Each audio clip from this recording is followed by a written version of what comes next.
Oh yeah, this is good stuff.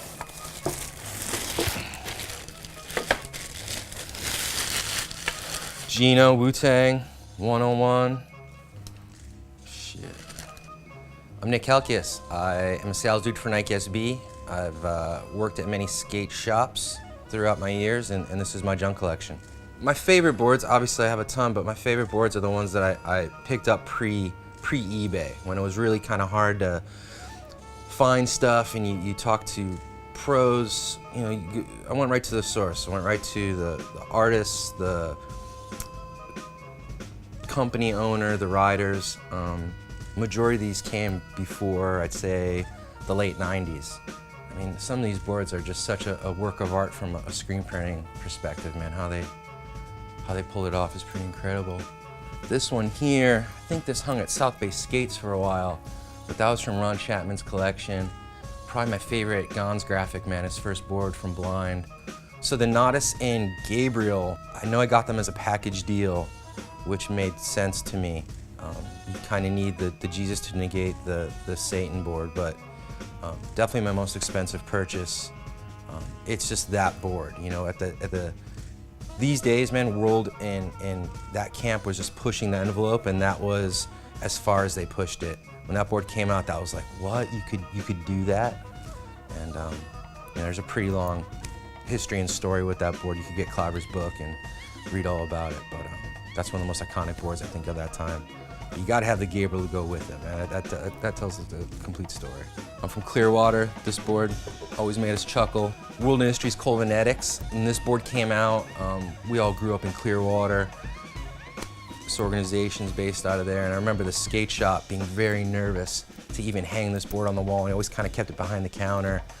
We loved it, man. Everybody wanted one of these boards because we all skated downtown Clearwater, where a lot of them hung out, and that's some good memories right there, man, with Colvanetics. The Old Gold board too, that's another one, man, that was just the height of NWA, Eazy-E. Everyone wanted to be hard, and in Florida, you can't get 40 ounces, you can only get 32 ounces. And it's hard to complete the costume when you got a quart, you need the 40. And that was another board I remember all of us kind of fighting over who's gonna buy it when it came in, because these boards, man, they only made a few hundred, and when a shop got them in, you had to be there, because they were only gonna get in one or two of each of these boards.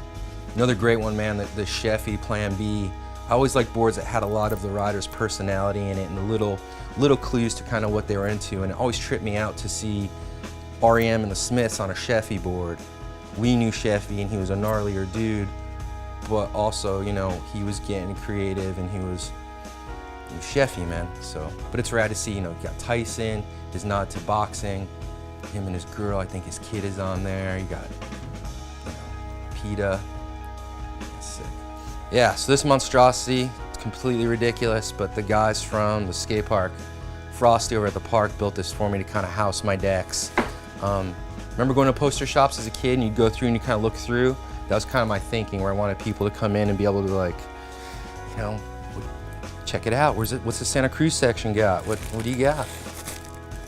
These are all Santa Cruz, Roscott, Phillips graphics, man. I think this holds around 400 boards. Fucking craze. Some oddities. Here's one. This I actually got from Gator's family. Gator, when he was in jail, was trying to start some jailhouse organization of some kind, and his family was selling his boards to raise money for it. And this is, I believe, a never produced colorway. Later on, when Vision re-released the boards, I think they did a board like this, but this came from Gator. I have some signed, like, certificates from Gator around here somewhere. This is cool. I don't have a lot of Elvas, but I always dug these. You know, you kind of see the texture, just like these paint splatters, and you know, this was, I thought, kind of a cool graphic, man. It was just all the Elva logos and graphics all on one. Crazy shit. Chris Miller's another dude that kind of gets overlooked. Had some rad graphics. Guy early on, kind of doing his own thing. This board I got off I met somebody online, and they had gone to a surf expo, I think, and brought this Chris Miller board to get autographed. When he went to the booth, Chris was like, hey, if you leave it with me overnight, I'm gonna add some artwork to it and you can pick it up the next day. So he did, and obviously it was in 90. He kind of added, you know, this cat, naked chick. Yeah, Chris Miller had some rad graphics, man. Here's an early blender you don't see very often. Snake and lattice. How little the nose is. So in 2001, it was like a week before 9/11, I went out to San Diego and I was part of one of the first art shows I did around boards. It was a benefit for Steve Clark, and I met Neil Blender. And I had this board on the wall, and Neil was so psyched on it. Same color, purple with the blue, and this is Eric Nash, a drawing he did of Eric Nash, and he liked it, he was tripping on it, and I gave it to him right off the wall.